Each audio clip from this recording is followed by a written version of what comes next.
पवित्र नगरी गया जी के हम प्रणाम करही।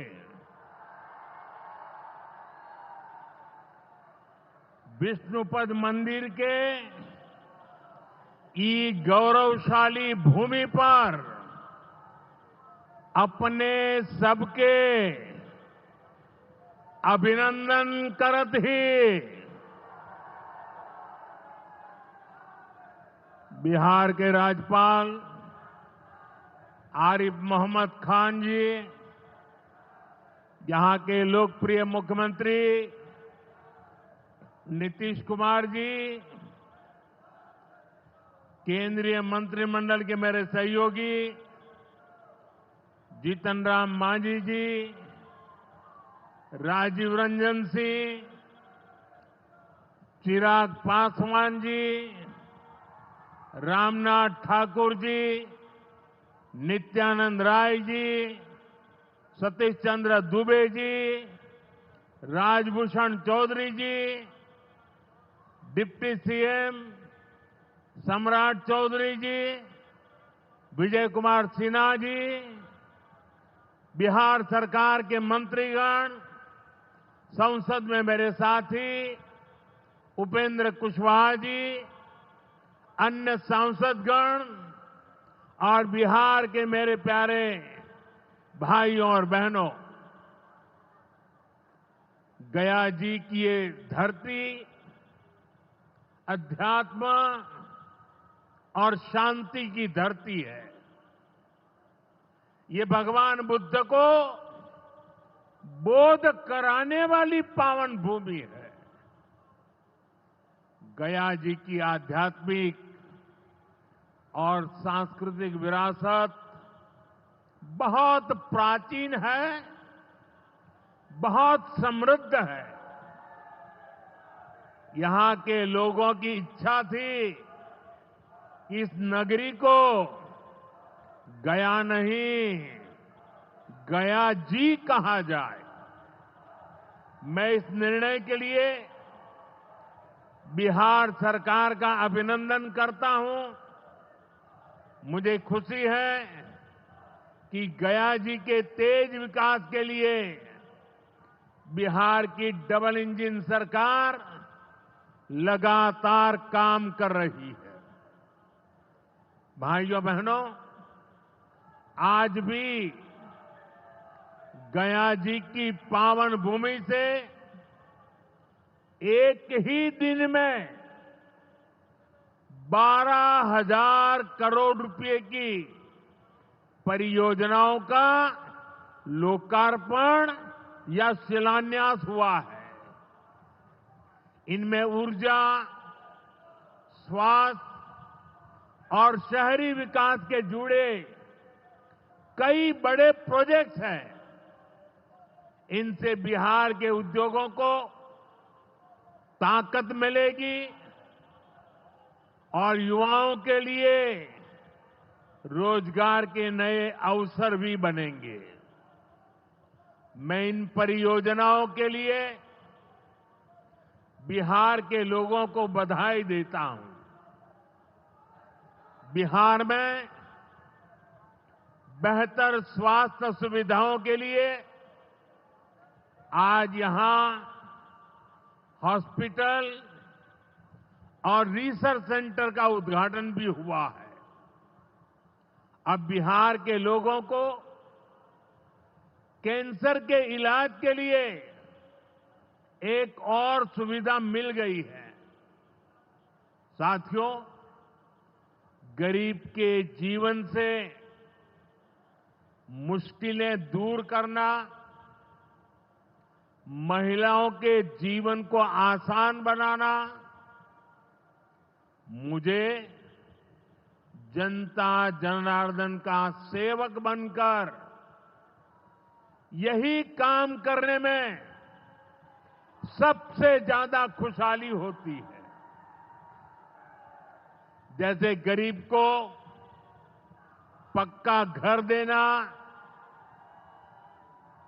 साथियों, मेरा एक बड़ा संकल्प है। जब तक हर जरूरतमंद को पक्का घर नहीं मिल जाता,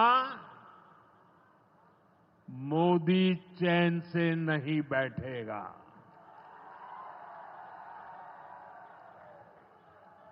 इसी सोच के साथ पिछले 11 साल में 4 करोड़ से अधिक गरीबों को पक्के घर बनाकर दे दिए गए। अकेले हमारे बिहार में 38 लाख से अधिक आवास बनाए गए। गया जिले में भी 2 लाख से अधिक परिवारों को अपना पक्का घर मिला है। और हमने सिर्फ घर यानी 4 दीवारें नहीं दी, बल्कि उन घरों के साथ गरीब को उसका स्वाभिमान दिया है। इन घरों में बिजली, पानी, शौचालय और गैस कनेक्शन की सुविधाएं दी हैं। यानी गरीब परिवारों की भी सुविधा, सुरक्षा और सम्मान से जीने की गारंटी मिली है। साथियों, आज इसी सिलसिले को आगे बढ़ाते हुए बिहार के मगध क्षेत्र के 16,000 से ज्यादा परिवारों को अपना पक्का घर दिया है। यानी इस बार इन परिवारों में दिवाली और छठ पूजा की रौनक और ज्यादा होगी। मैं अपना घर पाने वाले सभी लाभार्थी परिवारों को बहुत बहुत बधाई देता हूं। और जो लोग अब भी पीएम आवास योजना के लाभ से छूट गए हैं, मैं उन्हें विश्वास दिलाता हूं कि पीएम आवास का अभियान तब तक जारी रहेगा जब तक हर गरीब को अपना पक्का घर नहीं मिल जाता। साथियों, बिहार चंद्रगुप्त मौर्य और चाणक्य की धरती है। जब जब किसी दुश्मन ने भारत को चुनौती दी है, बिहार देश की ढाल बनकर खड़ा हुआ है। बिहार की धरती पर लिया हुआ और संकल्प, ये धरती की ताकत है। इस धरती पर लिया गया हर संकल्प कभी खाली नहीं जाता। और इसलिए तो भाइयों बहनों, जब कश्मीर के पहलगाम में आतंकी हमला हुआ था, हमारे निर्दोष नागरिकों को उनका धर्म पूछ करके मारा गया, मैंने बिहार की इसी धरती से आतंकवादियों को मिट्टी में मिलाने की बात कही थी। आज दुनिया देख रही है, बिहार की धरती से लिया गया वो संकल्प पूरा हो चुका है। आपको याद होगा, उधर से पाकिस्तान हम पर ड्रोन हमले कर रहा था, मिसाइलें दाग रहा था, और इधर भारत पाकिस्तान की मिसाइलों को हवा में तिनके की तरह बिखेर रहा था। पाकिस्तान की एक भी मिसाइल हमें नुकसान नहीं पहुंचा पाई। साथियों, ऑपरेशन सिंदूर ने भारत की रक्षा नीति की नई लकीर खींच दी है। अब भारत में आतंकवादी भेजकर हमले करा के कोई बच नहीं सकेगा। आतंकवादी चाहे पाताल में क्यों न छिप जाए, भारत की मिसाइलें उन्हें दफन करके रहेगी। साथियों, बिहार का तेज विकास केंद्र की एनडीए सरकार की बहुत बड़ी प्राथमिकता है। इसलिए आज बिहार चौतरफा विकास के रास्ते पर आगे बढ़ रहा है। बीते वर्षों में पुरानी समस्याओं के समाधान तलाशे गए हैं और नई प्रगति के रास्ते भी बनाए गए हैं। आप याद करिए, लालटेन राज में यहां कैसी दुर्दशा थी। लालटेन राज में एक क्षेत्र लाल आतंक से जकड़ा हुआ था। माओवादियों की वजह से शाम के बाद कहीं आना जाना मुश्किल था। गया जी जैसे शहर लालटेन राज में अंधेरे में डूबे रहते थे। हजारों गांव ऐसे थे जहां बिजली के खंभे तक नहीं पहुंचे थे। लालटेन वालों ने पूरे बिहार के भविष्य को अंधेरे में धकेल दिया था। न शिक्षा थी, न रोजगार था। बिहार की कितनी पीढ़ियों को इन लोगों ने बिहार से पलायन के लिए मजबूर कर दिया था। साथियों, बिहार के लोगों को आरजेडी और उनके साथी सिर्फ अपना वोट बैंक मानते हैं। उन्हें गरीब के सुख दुख, गरीब के मान सम्मान से कोई मतलब नहीं है। आपको याद होगा, कांग्रेस के एक मुख्यमंत्री ने मंच से कह दिया था कि अपने राज्य में बिहार के लोगों को घुसने नहीं देंगे। बिहार के लोगों से कांग्रेस की इतनी नफरत, बिहार के लोगों के प्रति इतनी घृणा, और कोई भूल नहीं सकता। कांग्रेस का बिहार के लोगों के प्रति जो दुर्व्यवहार देखने के बाद भी यहां आरजेडी वाले गहरी नींद में सोए पड़े थे। भाइयों बहनों, बिहार की एनडीए सरकार कांग्रेस और इंडी गठबंधन वालों के इस नफरती अभियान का जवाब दे रही है। बिहार के बेटे बेटी को यहीं पर रोजगार मिले, सम्मान की जिंदगी मिले, मां बाप की वो देखभाल कर सके, इसी सोच के साथ हम काम कर रहे हैं।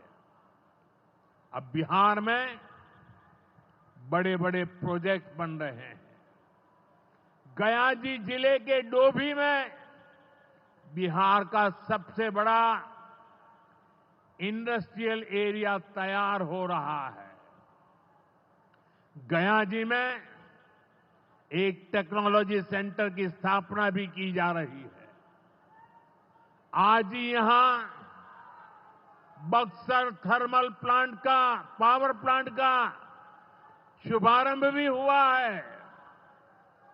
कुछ ही महीने पहले मैंने औरंगाबाद में भी Navinagar super thermal power project की आधारशिला रखी थी। भागलपुर के पीरपैंती में भी नया थर्मल पावर प्लांट बनेगा। इस पावर प्लांट से बिहार में बिजली की आपूर्ति बढ़ेगी। और आप सब जानते हैं, जब बिजली उत्पादन बढ़ता है तो क्या होता है? घरों में बिजली की सप्लाई बढ़ती है और उद्योगों को भी ज्यादा से ज्यादा बिजली मिलती है और इससे भी रोजगार के नए मौके बनते हैं। साथियों, बिहार के युवाओं को पक्की सरकारी नौकरी देने के लिए नीतीश जी ने बड़ा अभियान चलाया हुआ है।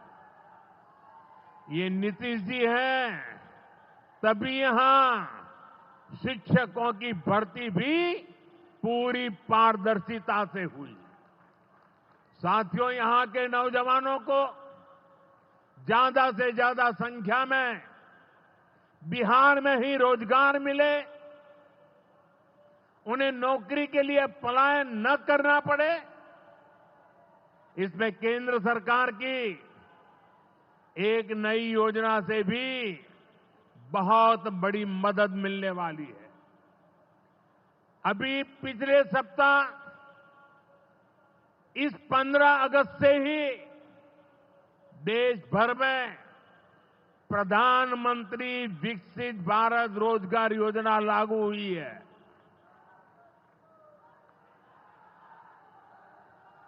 इसके तहत हमारे युवा जब निजी क्षेत्र में पहली नौकरी करेंगे तो केंद्र सरकार उन्हें अपने पास से 15,000 रुपये देगी। जो प्राइवेट कंपनियां युवाओं को रोजगार देगी, उन्हें भी अलग से पैसे सरकार देगी। इस योजना का बहुत बड़ा लाभ बिहार के मेरे युवाओं को भी होगा। साथियों, हमारे देश में कांग्रेस हो, आरजेडी हो, इनकी सरकारों ने कभी जनता के पैसे का मोल नहीं समझा। इनके लिए जनता के पैसे का मतलब रहा है खुद की तिजोरी भरना। इसलिए कांग्रेस आरजेडी की सरकारों में सालों साल तक परियोजनाएं पूरी नहीं होती थी। कोई योजना जितनी थी उतना उसमें ये पैसे कमा लेते थे। अब इस गलत सोच को भी एनडीए सरकार ने बदल दिया है। अब शिलान्यास के बाद कोशिश होती है जल्द से जल्द समय सीमा में उस काम को पूरा करने के लिए सफल प्रयास किया जाए। आज का एक कार्यक्रम इसका भी एक शानदार उदाहरण है। ओंटा सिमरिया सेक्शन का शिलान्यास करने का सौभाग्य बिहार के लोगों ने मुझे दिया था। और आप लोगों की कृपा देखिए, आप लोगों का प्रेम देखिए कि जिस ब्रिज का शिलान्यास आपने मुझे करने के लिए कहा, आज इसका लोकार्पण करने का अवसर भी आपने मुझे दिया है।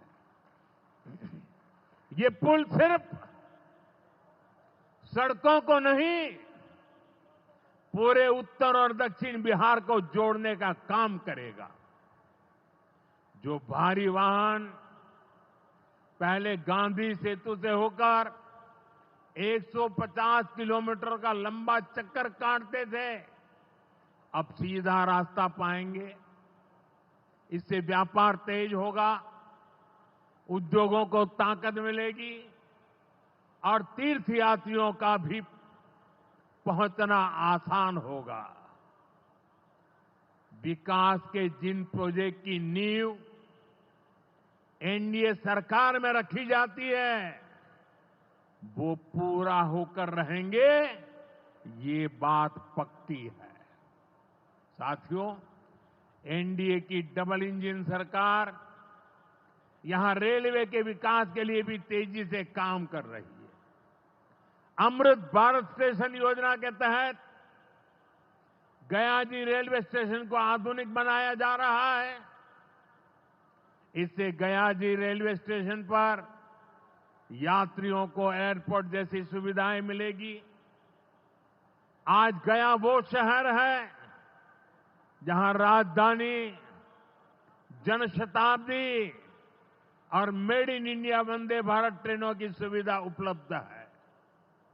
गया जी, सासाराम, प्रयागराज, कानपुर होते हुए दिल्ली तक सीधा कनेक्शन बिहार के युवाओं को, यहां के किसानों को, यहां के व्यापारियों के लिए नई संभावनाएं बना रहा है।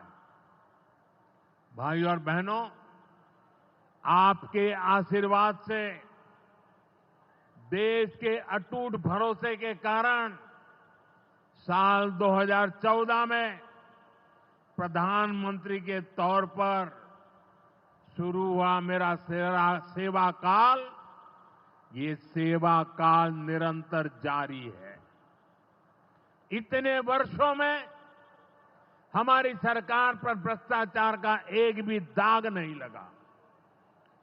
जबकि आजादी के बाद कांग्रेस की सरकारें जो 60-65 साल तक सरकार में रही है, उनके भ्रष्टाचार की लंबी लिस्ट है।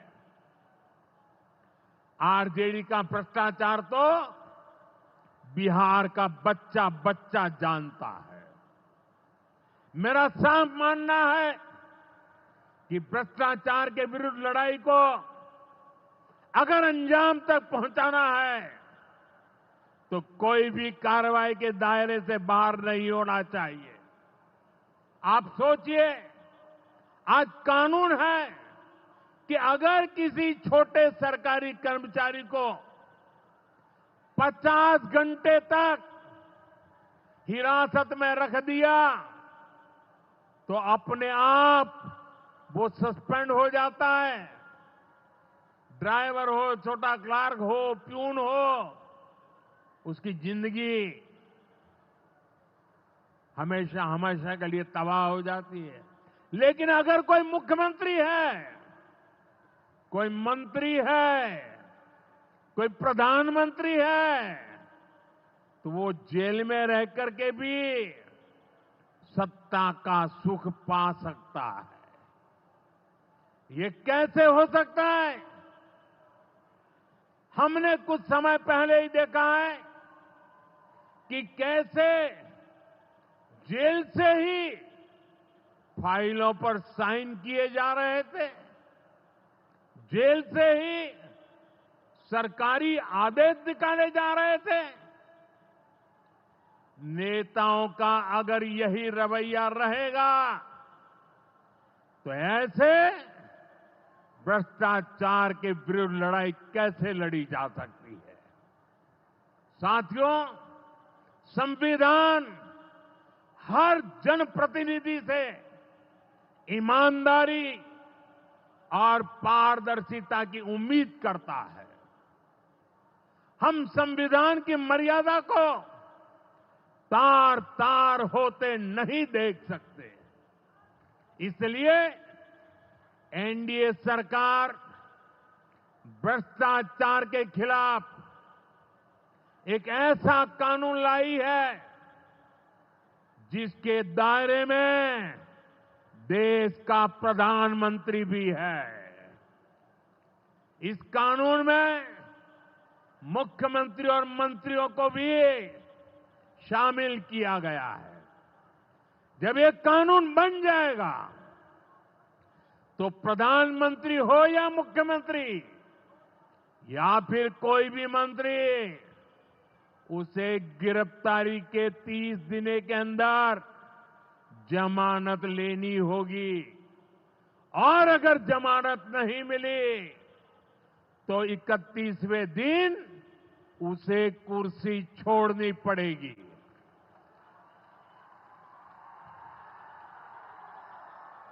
आप कहिए भाइयों, जो जेल जाए उसने कुर्सी छोड़नी चाहिए कि नहीं छोड़नी चाहिए? क्या वो कुर्सी पर बैठे रह सकता है क्या? क्या वो सरकारी फाइलों पे साइन कर सकता है क्या? क्या जेल में से कोई सरकार चला सकता है क्या? और इसलिए ऐसा सख्त कानून बनाने की तरफ हम आगे बढ़ रहे हैं। लेकिन साथियों, ये आरजेडी वाले, ये कांग्रेस वाले, ये लेफ्ट वाले इस कानून का विरोध कर रहे हैं। ये बहुत गुस्से में है और कौन नहीं जानता उनको किस बात का डर है। जिसने पाप किया होता है वो अपने पाप को दूसरों से छुपाता है, लेकिन खुद को भीतर से जानता है कि क्या खेल खेला है। इन सब का भी यही हिसाब है। ये आरजेडी और कांग्रेस वाले कोई बेल पर बाहर है, कोई रेल के खेल में अदालत के चक्कर लगा रहा है और जो जमानत पे बाहर घूम रहे हैं भी आज इस कानून का विरोध कर रहे हैं। इन्हें लगता है कि अगर जेल चले गए तो इनके सारे सपने चकनाचूर हो जाएंगे और इसलिए सुबह शाम ये लोग मोदी को भांति भांति की गाली दे रहे हैं और इतने बौखलाए हुए हैं कि इस जनहित के कानून का विरोध कर रहे हैं। हमारे राजेंद्र बाबू, बाबा साहब आंबेडकर ने कभी सोचा भी नहीं था, कभी कल्पना भी नहीं की होगी कि सत्ता के भूखे लोग भ्रष्टाचार करेंगे और जेल जाने पर भी कुर्सी से चिपके रहेंगे। लेकिन अब भ्रष्टाचारी जेल भी जाएगा और उसकी कुर्सी भी जाएगी। भारत को भ्रष्टाचार से मुक्त होने का संकल्प देश के कोटि कोटि लोगों का है। ये संकल्प सिद्ध होकर रहेगा। साथियों, मैंने लाल किले से एक और खतरे की बात की है और ये खतरा बिहार पर भी है। देश में घुसपैठियों की बढ़ती संख्या चिंता का विषय है। बिहार के सीमावर्ती जिलों में तेजी से डेमोग्राफी बदल रही है। इसलिए एनडीए सरकार ने तय किया है कि देश का भविष्य घुसपैठियों को नहीं तय करने देंगे। घुसपैठियों को बिहार के युवाओं के रोजगार नहीं छीनने देंगे। जिन सुविधाओं पर भारतीय लोगों का अधिकार है, उस पर घुसपैठियों को डाका नहीं डालने देंगे। इस खतरे से निपटने के लिए मैंने डेमोग्राफी मिशन शुरू करने की बात कही है।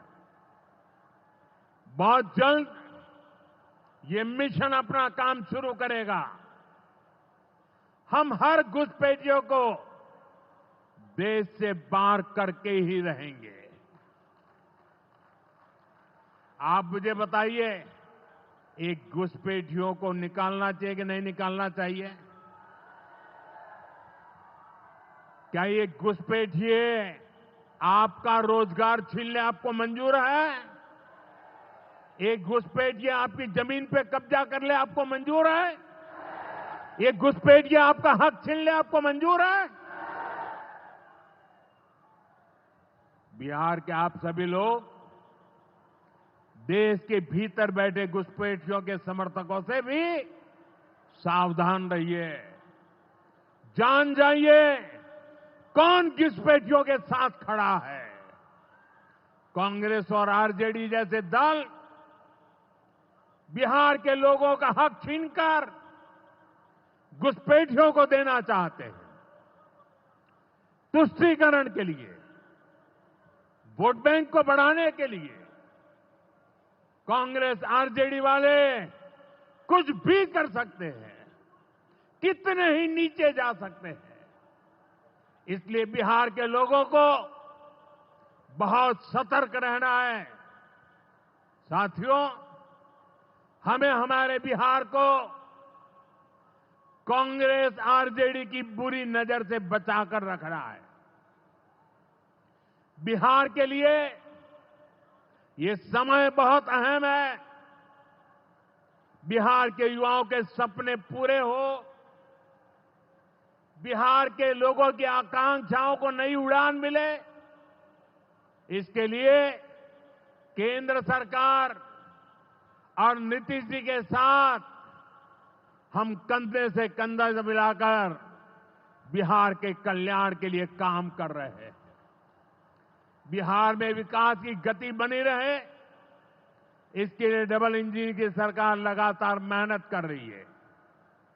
आज के विकास प्रोजेक्ट इसी दिशा में महत्वपूर्ण कदम है।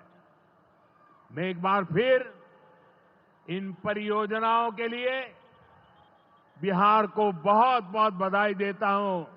मेरे साथ बोलिए, भारत माता की, भारत माता की, भारत माता की। बहुत बहुत धन्यवाद।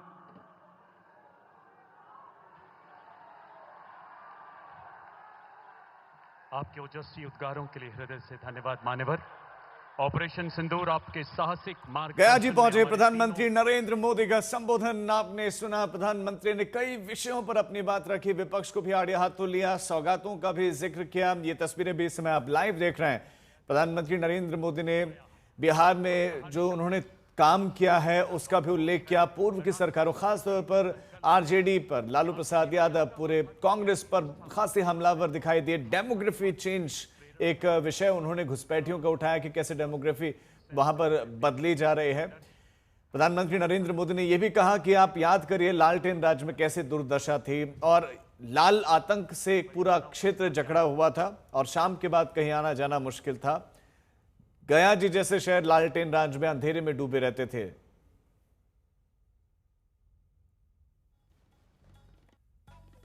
हजारों गांव ऐसे थे जहां पर बिजली का एक खंभा तक नहीं पहुंचा था, लेकिन हमारे राज्य में अंधेरे को हमने दूर किया। आपको सुनाते हैं पीएम ने क्या कहा।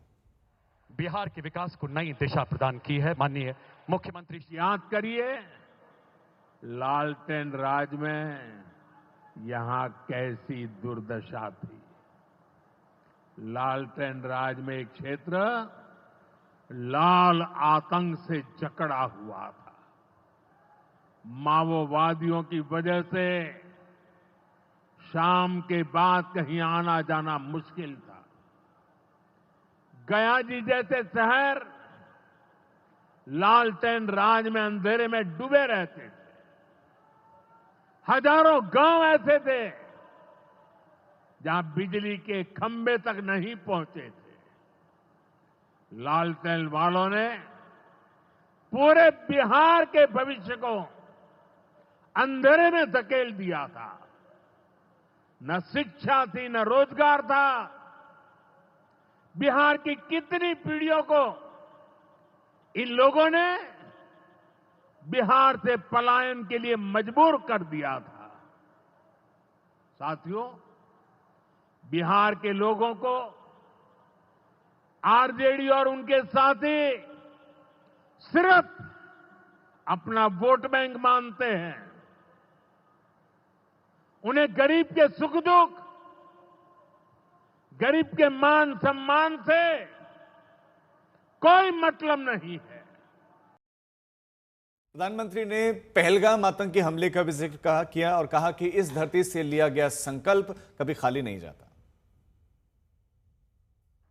बिहार की धरती पर लिया हुआ और संकल्प, ये धरती की ताकत है। इस धरती पर लिया गया हर संकल्प कभी खाली नहीं जाता।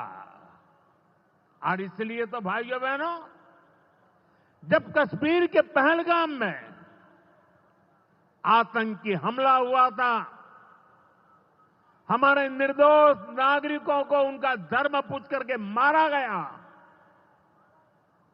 मैंने बिहार की इसी धरती से आतंकवादियों को मिट्टी में मिलाने की बात कही थी। आज दुनिया देख रही है, बिहार की धरती से लिया गया वो संकल्प पूरा हो चुका है।